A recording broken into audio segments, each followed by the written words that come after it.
In front of me is Samsung Tab S10 Ultra, and today I would like to show you how you can set up screen lock.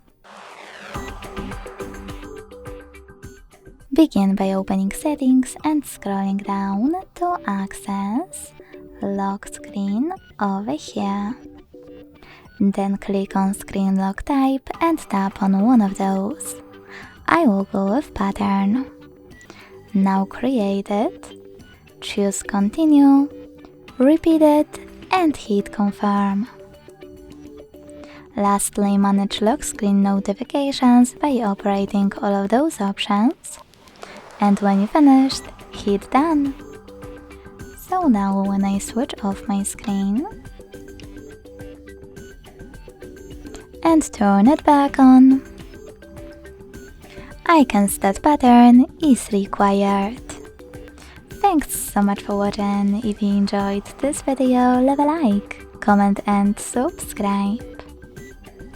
Bye!